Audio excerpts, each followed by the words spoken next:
Assalamu alaikum wa rahmatullahi ta'ala wa barakatuhu. Bandiraɓe sehilaɓe janggiyankoɓe en garti kadi e windande men hande. Allah wallino en noon en kollirino ba e ɓa en kollirino a e i o u en kollirino ba e aab eeb e ɓe e be iib e bi oob e bo uub e buu aab e baa eeb e bee iib e bii oob e boo uub e buu en kollirino aaɓ e ɓaa eeɓ e ɓee iiɓ e ɓii ooɓ e ɓoo uuɓ e ɓuu aaɓ e ɓaa eeɓ e ɓee iiɓ e ɓii ooɓ e ɓoo uuɓ e ɓuu jooni ɗum ɗo momteten hannde on jii ɗum ɗo momteten hannde haa mbaawa anndude ko janngataa ko laawol muuɗum nafata janngoowo ko janngunoo ko so artii heen waasa jiiɓaade jannginoowo weltorto ko yiide janngoowo o ena faama ko janngata ko tawde Allah wallii en ɗum ɗo en nganndi masɗe Pulaar ko 5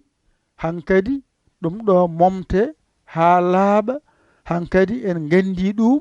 wadde iwa e alluwal he ngaranen ko hesɗi mbaɗen ɗo kadi ɗum kadi wona kadi jangde men hesere jooni ko ndaani woni windande men hande ayi ɗo ba ay aanani wona babba ɗo ngara mbaɗaani ay mbaɗaani ko babba kono ɗo ene kofata wona ɓe certi ɗo wona babba ɗo wona ɓaɓɓa ngara mbaɗaani ɗo wona ɗo wona ni keɓa bebba ngara mbaɗa o kadi ni ko ni mbaɗaani keɓa kadi bebba ngara ceernda ay keɓta ɓeɓɓa ngara mbaɗaani ko bibba woni ɗo ngara mbaɗaani kadi ha jooni ko bib woni ɗo kono ceernda wonta ɓiɓɓa ngara ɗo mbaɗaani ko bobbo ɗone ko bobbo ay ko bobbo ceernda ɗo e ɗo wona ɓoɓɓo wonayi ngara kadi mbaɗaani ko bobbo ay ɗo ko bobbo ɗo ko bobbo ceerndaɓe mbaɗaani keɓa ɓoɓɓo sa fooɗo kadi ko noon tan sa waɗi ɗo a goɗɗo wona ɓaab yeru mum mbaɗaani ni mbaɗa ɗiɗi ay baab ay mbaɗaani ay beeb ay mbaɗaani ay biib ay mbaɗani kadi boob ay mbaɗani kadi buub kadi ngaɗa mbaɗa kadi gootum ay baab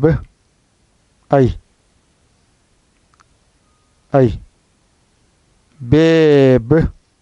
ay ay biib ay ay boob ay ay buub ay ɓe nandi ngara ceerndaɓe ay wonti ɓaaɓ ay wonti ɓeeɓ ay wonti ɓiiɓ wonti ay ɓooɓ ay wonti ɓuuɓ ay jangde ma yaawi hankadi ɗo so ɗiggi yenta ko wonno toon ko andu baama gasi ɓaama gasi kala ko winda e baa a janngani andu alluje ma ɗiggani on paami ɗon nani ni foti ngara ceerndaɓe mbaɗa ɗo ceerundal hakkude maɓɓe ɗo ganda ko fooɗi ko fooɗani ɗo babba ɗo ko ɓaɓɓe ɗo ko bebbe ɗo ko ɓeɓɓe ɗo ko bibbe ɗo ko ɓiɓɓe ɗo ko bobbe ɗo ko ɓoɓɓe ɗo ko bubbe ɗo ko ɓuɓɓe ɗo ko baabbe ɗo ko ɗo ko ɓaaɓɓe ɗo ko beebbe ɗo ko ɓeeɓɓe ɗo ko biibbe ɗo ko ɓiiɓɓe ɗo ko boobbe ɗo ko ɓooɓɓe ɗo ko buubbe ɗo ko ɓuuɓɓe ari ardi hankadi Allah wallima en timmini alkulema baa alkulema ɓaa a wawi andudan kadi noon baa mawɗo e ɓaa mawɗo ko serdiɓe kofal baa tokoso e ɓaa tokoso ko serdiɓe kofal so masi nandi on paami on kollama ba e ab on kollama ɓa e ab on kollama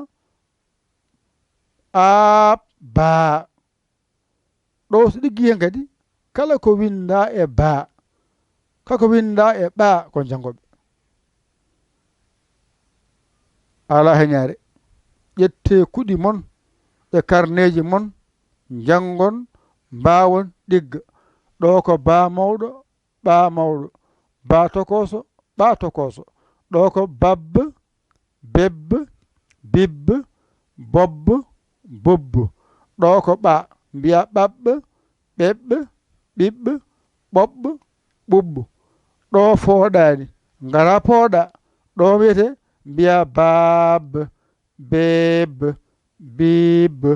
boobbe buubbe ɗo no wiyete mbiya ɓaaɓ